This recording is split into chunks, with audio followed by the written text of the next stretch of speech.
Good morning friends. कैसे हो आप लोग? बढ़िया। ठीक है फ्रेंड्स, आज हम लेंगे chapter number 7, cash book and its types. Friends, ये भी एक सब्सिडरी बुक्स है, यानी कैश बुक भी क्या है? एक सब्सिडरी बुक्स है। जो हम सब्सिडरी बुक्स का चैप्टर हम आगे पढ़ चुके हैं। ठीक है। अब जनरली हमें बिजनेस में पता है friend, there are two types of transaction, cash and credit. ठीक है। कैश बुक जो हमारा चैप्टर है वो हमारा कैश ट्रांजेक्शन से रिलेटेड ही है, यानी उसको क्रेडिट ट्रांजेक्शन से कोई लेना देना नहीं है फ्रेंड्स, कोई लेना देना नहीं है। यानी कैश बुक जो हमारी है which are connected with the cash transaction. अब वो चेक से भी हो सकते हैं, यानी बैंक थ्रू भी हो सकते हैं। ठीक है। अब friends, what is the meaning of cash book? A subsidy books is prepared to keep the record of each cash transaction, यानी सबके सब कैश ट्रांजेक्शन को रिकॉर्ड करने के लिए जो बुक बनाई जाती है which is called cash book. यानी कैश ट्रांजेक्शन को रिकॉर्ड करने के लिए यहाँ पे क्रेडिट ट्रांजेक्शन फ्रेंड्स रिकॉर्ड होने वाले नहीं है। अब हमें पता ही है कि फ्रेंड्स कि कैश बुक में यानी कैश ट्रांजेक्शन जो रिकॉर्ड होंगे, ठीक है, तो क्रेडिट तो रिकॉर्ड होने वाले है ही नहीं। ठीक है। क्या लिखा जाएगा कैश बुक में? Cash receipt and cash payment. वो कैश से भी हो सकते, चेक से भी हो सकते, यानी बैंक थ्रू भी हो सकते हैं। वो भी बैंक का कॉलम भी कैश बुक में बनाया जा सकता है। इससे होगा क्या? What is the benefit? Cash book बनाने से हमें क्या बेनिफिट, यानी ओनर को बिजनेस में क्या बेनिफिट मिलने वाला है?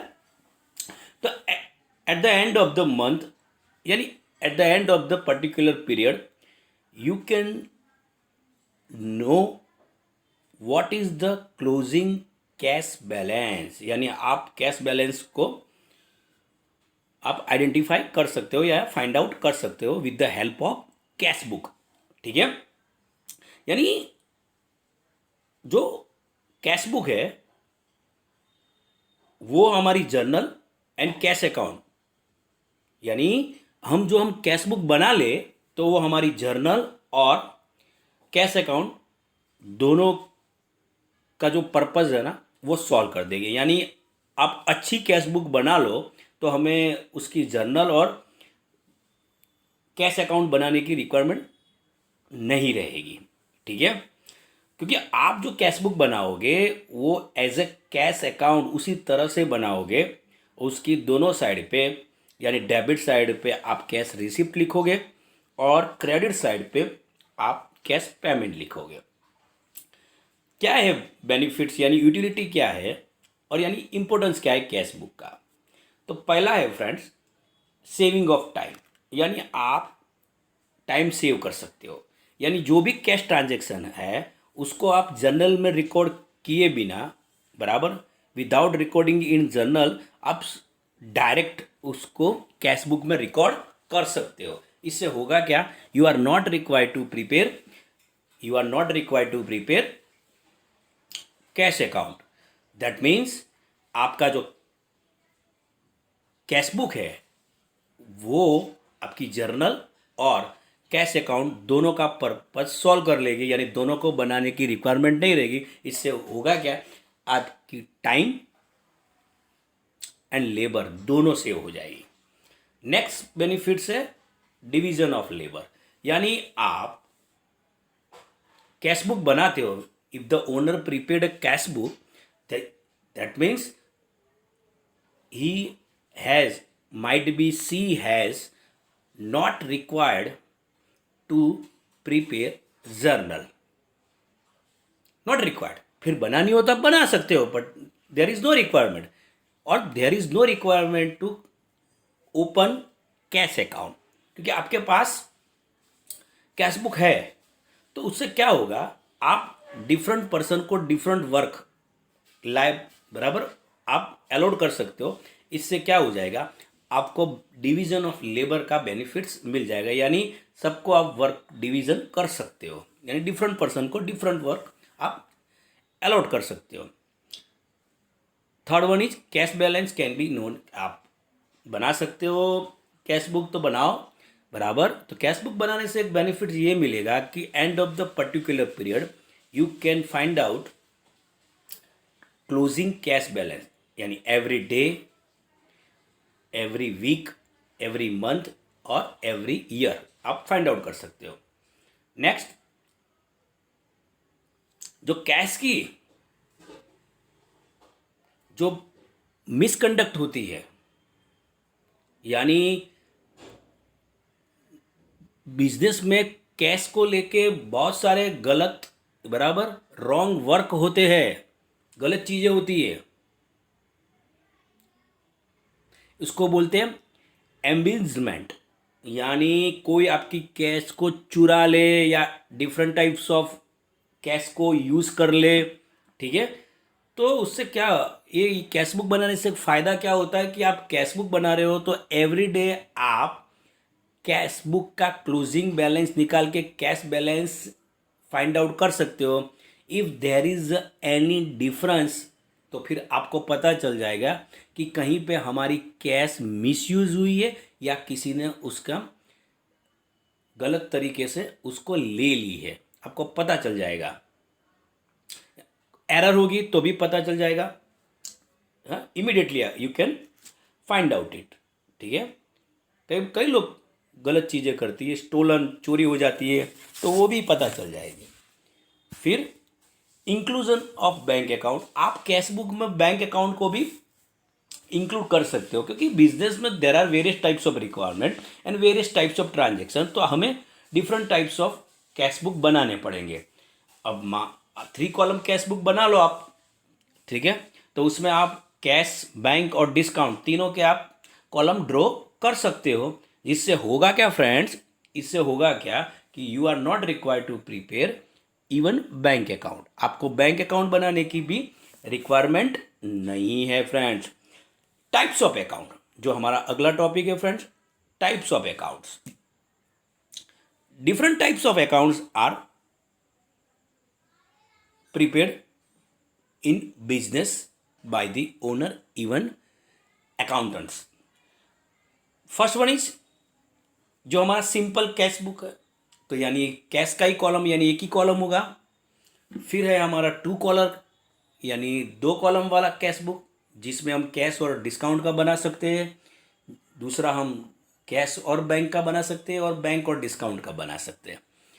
Third one is 3 column cash book, यानी तीनों के तीनों कैश, डिस्काउंट और बैंक वाला, ये यानी एग्जाम पर्पस के लिए ये वाला बहुत इंपॉर्टेंट है फ्रेंड्स। सिंपल और 2 कॉलम वाले से ये ज़्यादा इंपॉर्टेंट है, यानी ये एग्ज़ाम में 90% पॉसिबिलिटी तो इसकी है कि ये ही आएगा 3 कॉलम वाला, ठीक है फ्रेंड्स, 90% पॉसिबिलिटी इसकी है। अब लेते हैं फ्रेंड, पहले लेते हैं सिंपल कैश बुक, कैसा होता है, क्या होता है, वो भी आइडेंटिफाई करते हैं। यानी कैश बुक में friends only cash transaction are recorded, only cash transaction are recorded. There are 2 sides, cash receipt and cash payment. यानी कैश बुक जो होती है ना, आप देखोगे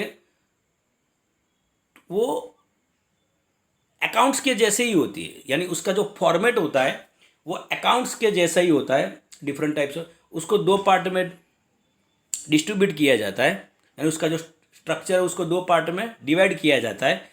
लेफ्ट हैंड साइड होती है which is called debit side, यानी वो आपकी हो जाएगी रिसिप्ट साइड, और आपकी जो राइट हैंड साइड है वो हो जाएगी आपकी credit side which is your cash payment, ठीक है, यानी वो आपकी हो जाएगी पेमेंट साइड। जो कैश अकाउंट है which is a real account, ये फ्रेंड एज MCQ भी बहुत इंपॉर्टेंट है। यानी जो कैश अकाउंट है वो हमारा रियल अकाउंट है, यानी जब भी when ever the cash comes in, यानी कैश अकाउंट आपका डेबिट होगा, and when ever your cash goes out आपका कैश अकाउंट क्रेडिट होगा। यानी कैश आ रही है बिजनेस में तो एंट्री कैश बुक में डेबिट साइड आएगी। कैश बिजनेस में से जा रही है तो एंट्री आपकी कैश बुक में क्रेडिट साइड आएगी। ठीक है। देयर आर मेनी टाइम्स जो कैश की रिसिप्ट होती है उससे ज़्यादा कैश की पेमेंट हो सकती है, नहीं हो सकती, नहीं हो सकती। बैंक में हो सकती है कई बार, और with the help of overdraft. Cash में नहीं होगी, यानी कैश रिसिप्ट ज़्यादा होगी, that is why receipt side ज़्यादा होगी तो कैश का आपको डेबिट बैलेंस मिल जाएगा। ठीक है। फिर आपको कैश बुक में आपके यानी है never more than the cash receipt, यानी कैश रिसिप्ट आपकी ज़्यादा ही होगी compare to payment. Next, debit side पे आपको दो यानी जो आपके कॉलम होंगे, दो चीज़ें बहुत इंपॉर्टेंट है टू आइडेंटिफाई। डेबिट साइड पे सबसे पहले ये आपकी ब्रॉड फॉरवर्ड और एक क्रेडिट फॉरवर्ड, यानी ओपनिंग बैलेंस, क्लोजिंग बैलेंस, ये डेबिट साइड लिखे जाएंगे, ये क्रेडिट साइड। यानी ये ब्रॉड फॉरवर्ड है तो उसको शॉर्ट में BF लिखा जाएगा, और कैरी फॉरवर्ड यानी उसको शॉर्ट में C/F लिखा जाएगा। यहाँ पे B/F, brought forward, carry forward. इसको आप अकाउंटिंग लैंग्वेज में ओपनिंग बैलेंस और इसको क्लोजिंग बैलेंस भी बोल सकते हो। स्क्रीन पे मैं अच्छी तरह से लिख देता हूँ। ठीक है। तो ये वाला जो आपका है वो ओपनिंग बैलेंस हो जाएगा जो डेबिट साइड आएगा, और ये वाला आपका क्लोजिंग बैलेंस हो जाएगा जो आपका क्रेडिट साइड आएगा। डन। चलो, फॉर्मेट जो भी होता है उसको आइडेंटिफाई कर लेते एक बार, उसको भी देख लेते थे। देख लो, इस तरह से आ जाएगा। डेट, तो डेट लिखी जाएगी। Particular, receipt number. Laser format में एज ए स्टूडेंट आपको कुछ लिखना होता नहीं है, तो ये हमारी डेबिट साइड होगी यहाँ तक। यहाँ हमारी क्रेडिट साइड, यानी कैश आ रही है, डेबिट वर्ड कम्स इन, यानी ये हमारी रिसिप्ट साइड, और ये हमारी पेमेंट साइड, यानी आ रही है cash, debit word comes in, credit word goes out, यानी पैसे कैश जा रही है तो एंट्री क्रेडिट साइड पे आएगी। डन। क्लियर।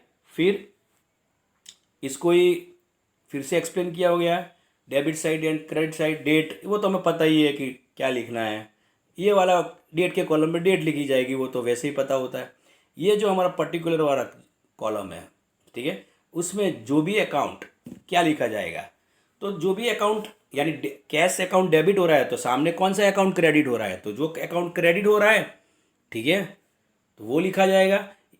क्रेडिट साइड पे कैश अकाउंट क्रेडिट हो रहा है तो कौन सा अकाउंट डेबिट हो रहा है वो लिखा जाएगा। यानी कैश के सामने कौन सा अकाउंट डेबिट या क्रेडिट हो रहा है उसके नेम अकॉर्डिंग टू लिखे जाएंगे।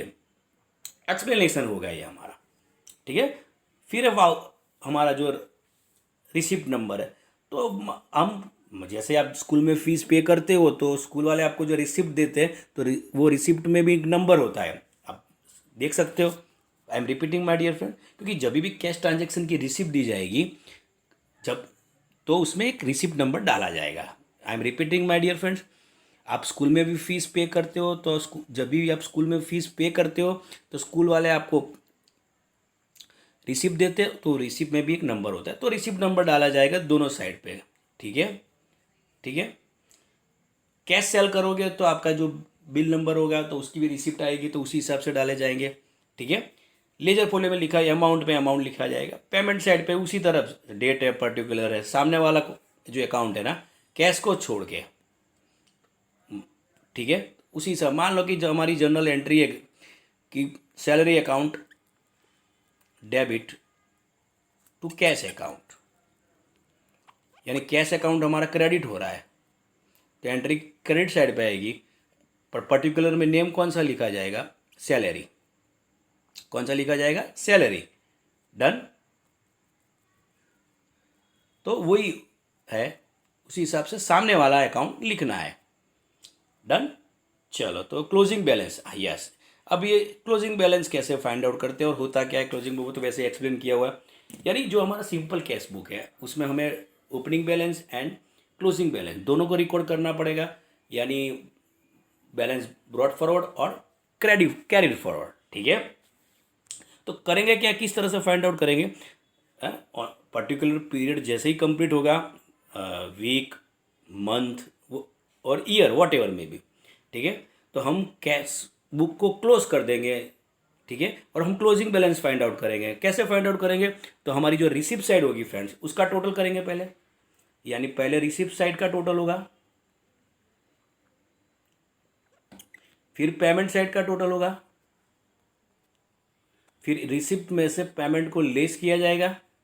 ठीक है, और जो डिफरेंस आएगा which is our closing cash balance. I am repeating my dear friends, कैसे closing cash balance find out की जाएगी, पहले रिसिप्ट साइड का टोटल किया जाएगा, फिर से रिसिप्ट साइड का टोटल किया जाएगा, यानी ये वाली साइड, यहाँ जितनी भी एंट्री होगी वो सब की सब, फिर क्रेडिट साइड का टोटल किया जाएगा, और जो भी डिफरेंस निकलेगा, यानी रिसिप्ट साइड और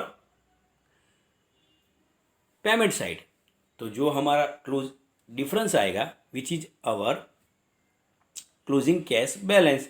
let's take a example friends, चलो कैश बुक है हमारी, उसका डेबिट साइड का टोटल आया 80,000, क्रेडिट साइड का टोटल आया 60,000, तो फ्रेंड्स डिफरेंस हो गया हमारा